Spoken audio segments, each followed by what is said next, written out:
ہر ایک پنکھڑی سوچ کا نیا زاویہ ہوتا ہے۔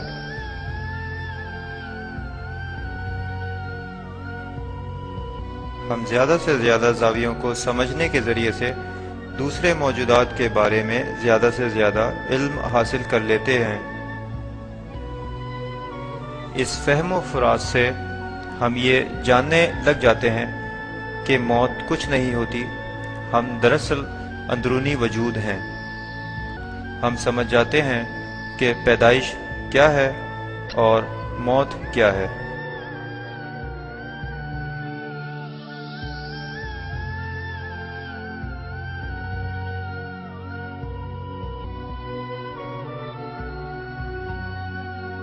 ہم اس دنیا میں کائناتی شعور کے ایک جز کی حیثیت سے آتے ہیں۔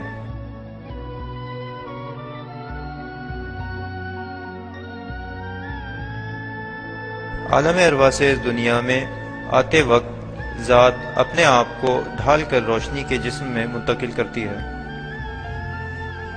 ہم اس دنیا میں آتے ہیں تاکہ انفرادی تجربات سے گزریں۔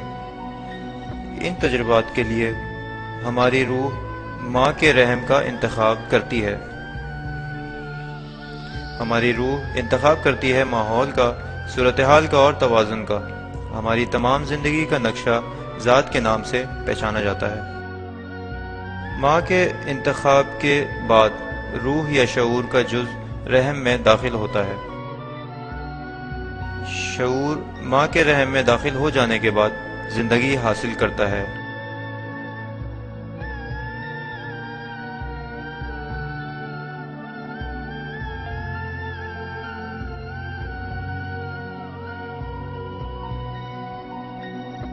مادی جسم اپنا خد و خال تبدیل کرتا رہتا ہے کاسمک انرجی کے مطابق۔ اسی وجہ سے روشنی کا جسم متواتر سفر کرتا رہے گا اپنے ماخذ کو، یہاں تک کہ یہ اپنی پہلی سانس نہ لے لے۔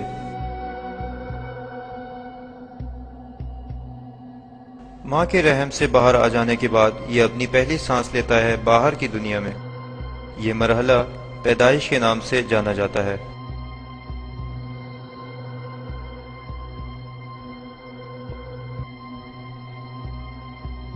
پہلے دن سے 7 سال تک ہمیں اپنے ماخذ یا سورس سے آگاہی رہتی ہے۔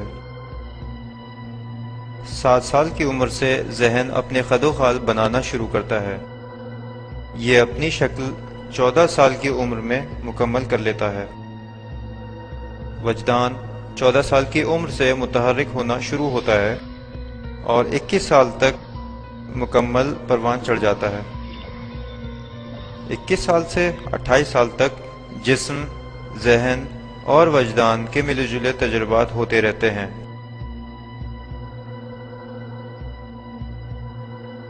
28 سال کی عمر سے زندگی ذاتی علم پر منحصر ہو جاتی ہے۔ اگر کسی نے اپنی ذات کی آگاہی حاصل نہیں کی تو اس کا شعور جسم و ذہن کے بیچ تضاد ہوتا ہے۔ چونکہ ذہنی پسماندگی شروع ہو جاتی ہے، وہ صورتحال کو سمجھ نہیں سک رہا ہوتا ہے۔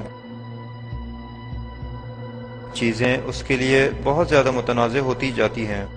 وہ اپنے آپ کو سخت بند خول میں منتقل کر لیتا ہے۔ یہ سختی کاسمک انرجی کا بہاؤ روکتی ہے۔ اس کی وجہ سے وہ جسمانی بیماری اور ذہنی بیماری، ذہنی دباؤ، ذہنی کھنچاؤ وغیرہ کا شکار رہتا ہے۔ وہ اپنی شب و روز بغیر آگاہی کے گزار رہا ہوتا ہے۔ وہ اپنی زندگی کے متعدد مقاصد کو سمجھ نہیں پا رہا ہوتا ہے۔ وہ گزار دیتا ہے اپنا بچپن، جوانی، بڑھاپا اور بالآخر اس دنیا سے گزر جاتا ہے،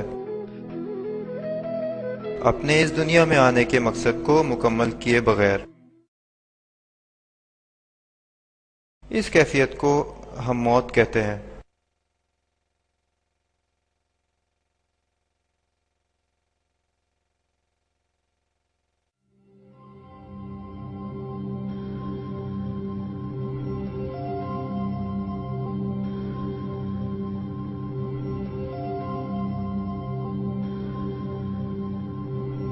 حتیٰ کہ موت کے بعد بھی اس سخت ذہن کی تہ جو نامناسب سمجھ کی ہوتی ہے، روح کو اپنے مقام پر پہنچنے سے روکتی ہے۔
اپنی خام سمجھ کے باعث وہ اپنی جنت اور دوزخ خود بنا لیتا ہے اور وہ اسفل روشنی کا وجود بنا رہ جاتا ہے۔